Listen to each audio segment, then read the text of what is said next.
let's talk chapter 1151, and if that isn't spoiler enough, then I don't know how to help you. So yeah, let's get to it. Last week was seemingly the end of Yamato's Golden Harvest surrogate pilgrimage, but it's not. So now Yamato's doing some sumo wrestling. Again, I love Yamato, but I am tired of these cover stories. Let's move on. The chapter starts off on a pretty sad note, seeing all of Dori and Bragi's subordinates trying to bring him back to his senses and him just being like, nah, I'm evil now. This page was really cool because one of my community members, Zen, was talking about this particular game last chapter, and here it is plain as day. They are, in fact, playing a game called Othello, which literally is just exactly this. Which also potentially alludes to the fact that Imu's powers works within a game-based system. Next up, we get our first look at a nightmare hole. I don't really think it's that important, but also it is interesting to see the physicality of these things opening up.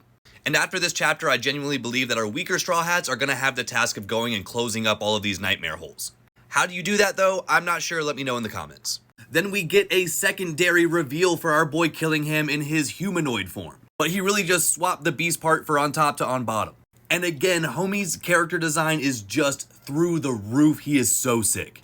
Also, is he maybe a fishman? Then we have this scene where our fodder hats are still tied up and they're like, man, it's getting kind of bad out here. But the interesting bit is this little character right here. Some people are saying that might be Ginny about to help them get free, and I love that idea. Is that a reach though? I really don't know. Again, more we're playing the game confirmation up here between Sommers and Killingham. And then a really ominous dark threat from Imu saying that they are trying to break the heart of Elbaf inherently. And then we also get a little bit of confirmation that King Harold was in fact working with the world government in some capacity, but he seemed to fail in Imu's eyes. Which tells me that he came to his senses at the last moment, but it might have been too late. Again, there's another theory there for another video. Heading towards the end of this chapter, we see Chopper doing his best to save Gabon. It's really cool because me and a community member, Jet, theorized that Chopper was going to jump off the branch and use his little, we're calling it floof point, but it's guard point, to break the fall of whomever's falling off the branch. Originally, our theory was Chopper and Robin were going to go down, but instead, it's Chopper and Gabon. Half points for that being right. And that brings us to my favorite spread of this chapter.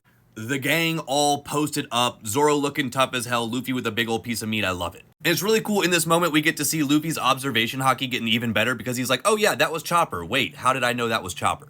Then we get this interesting phone call from Loki's mysterious friend. Then our furry friend says that he's not going to be able to communicate with Loki for quite some time, and that opens up a whole bunch more questions.